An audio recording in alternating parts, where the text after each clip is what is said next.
bersama saya, Nashwa dan rakan setugas saya, Wafa, untuk Bulletin TV SKA GLA pada hari ini. Saya kini berada di Dewan Sekolah Kebangsaan Kompleks KLIA di mana sedang berlangsungnya program MathSTEM Explorers 3.0 yang cukup meriah dan penuh dengan pengisian bermanfaat. Program ini disertai oleh 100 murid dari SK Kompleks KLIA, SK Desa Cempaka, SK Dato' Ahmad Manaf, SK Bandar Enstek dan SK Jijan. setiap aktiviti dijalankan dalam bentuk kumpulan atau pasangan menjadikan suasana lebih interaktif dan menyeronokkan. Antara aktiviti menarik sepanjang program ialah Human Puzzle, Reading Human Hand Structure, Lesson DNA, Understanding Human Blood Flow and NutriPoint.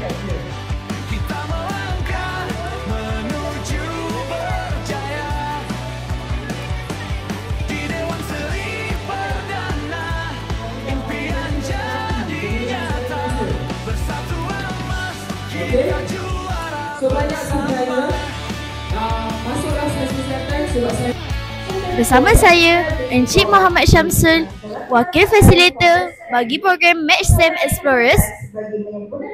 Encik, apakah objektif utama penganjuran STEM di sekolah ini?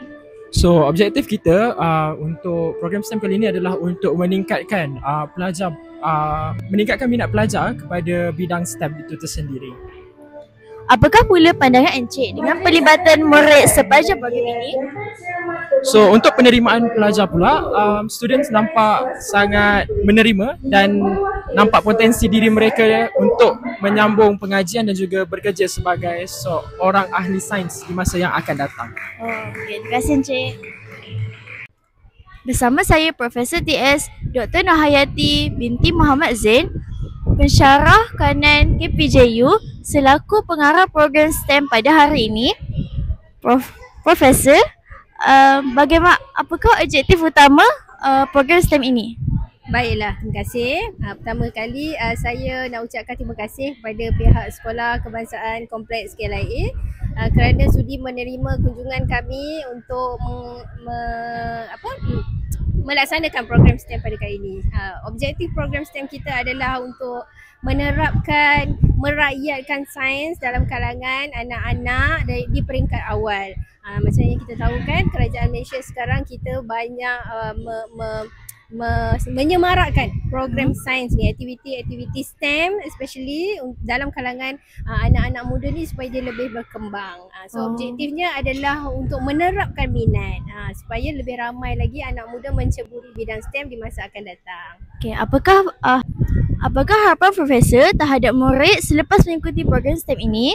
Okay, baik. Besarlah harapan saya agar anak-anak muda masa kini lebih meminati bidang sains dan lebih ramai yang menceburi kerjaya dalam bidang STEM. Terima kasih Prof kerana berkolaborasi terhadap sekolah SK Kompleks KLIA. Sama-sama. Bersama saya Muhammad Afiq dari SK Dr. Ahmad Manaf.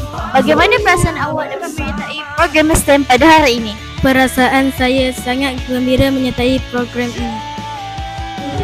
Aktiviti manakah yang paling awak suka dan mengapa? Aktiviti yang paling saya suka ialah makanan suku-suku separuh kerana saya selalu makan makanan yang sihat. Terima kasih Muhammad Afiq.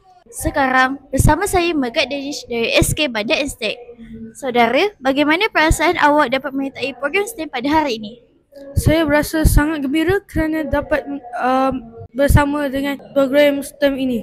Apa pula manfaat yang awak pelajari melalui program ini? Saya dapat mencari lebih banyak kerjaya di masa hadapan nanti.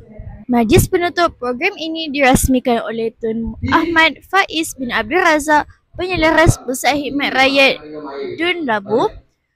Juga turut dihadiri oleh tetamu kehormat daripada PPD Seremban, KPJUC dan barisan pentadbir sekolah-sekolah yang terlibat.